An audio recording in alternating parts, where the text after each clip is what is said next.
actually, about a couple. But this thing about Donald Trump, this weird thing, he's got this weird obsession with wanting to get rid of whatever President Obama and Vice President Biden created. It's just this weird obsession, right? So the other thing is that if he's successful in getting rid of the Affordable Care Act, remember, it put in place protections for people with pre-existing conditions.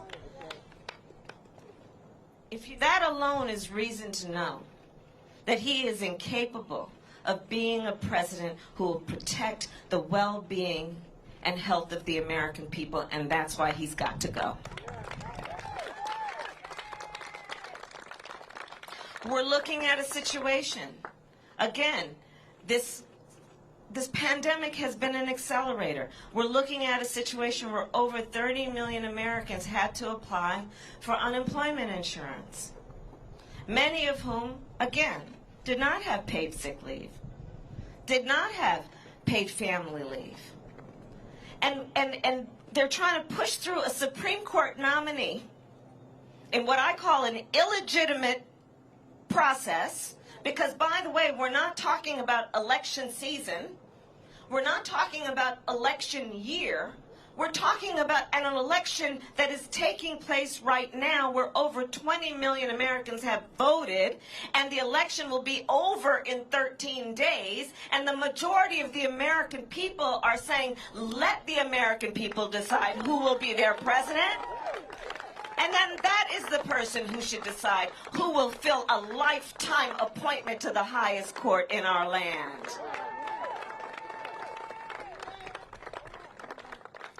But yet they're trying to push through this nomination. I serve, as Allison told you, on the Judiciary Committee. I will say publicly I will oppose her confirmation for a number of reasons that include the illegitimacy of the process, that include the right of women to make decisions about their own body and their own reproductive health care,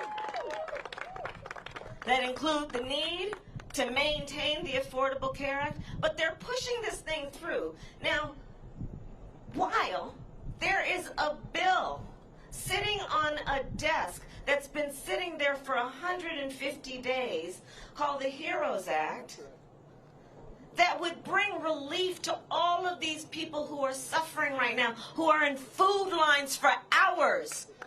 The 1 in 5 mothers in America who is describing her children under the age of 12 as being hungry, who need an expansion of what we're fighting for in that bill. SNAP benefits, you know what that is? We used to call it food stamps. It's what people need when they're hungry. But they're pushing through this nomination instead of the Senate Republicans saying, vote on that bill, including one senator from this state. You know what I'm talking about. So this is what we're seeing, and this is why we need Joe Biden to be elected president of the United States. Because on the one hand, you have Joe Biden, who was one of the creators and one of the reasons that we have the Affordable Care Act, who will make a commitment, has made a commitment to you, North Carolina and the American public, that he will expand coverage, that he will expand health care, bring down the cost of premiums, bring down the cost of prescription drugs, lower Medicare eligibility to age 60. He is saying, I will expand health care, understanding for too long we've been pretending health care is about a body that starts from the neck down, but we need to also deal with health care from the neck up. That's called mental health care. Well, we measure the success of the economy based on the health and well-being of working families in America. On the other hand, you have Donald Trump, who passed a tax bill benefiting the top 1% and the biggest corporations of America, which will lead to a $2 trillion deficit. Joe Biden is saying, I'm not going to raise taxes on anybody who makes less than $400,000 a year. He's saying, I'm going to make sure first-time home buyers get a $15,000 tax credit to help them with down payments and closing costs, knowing that home ownership is one of the greatest ways that you create wealth in American families. On the one hand, You have a Joe Biden who says we've got to deal with supporting the public schools of America, and we will triple Title I funding for those schools that are in the highest needs communities with the lowest tax base, because the children of those communities have a God-given capacity to be nurtured and to thrive, but we need to give them the resources. On the other hand, you have a Donald Trump who put Betsy DeVos in office.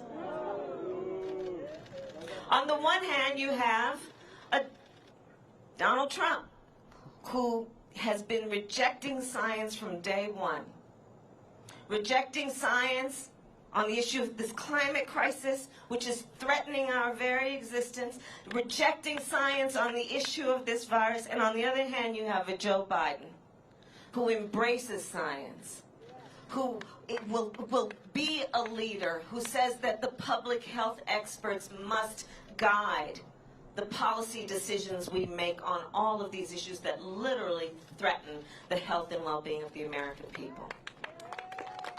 So there are very clear choices here. And the bottom line is, I do believe the outcome of this race will, in very many ways, be decided by you, North Carolina. It will be. And in that way, the choices and the decisions you are making will impact people around the country. In that way, what you are doing to vote, and vote early, is going to impact people that you may never meet and people who may never know your name, but whose life will forever be changed because of what you are doing. And so I'm here in North Carolina, 13 days, back in North Carolina, but 13 days before this election, to thank you for what you all have already done and what you're committed to do.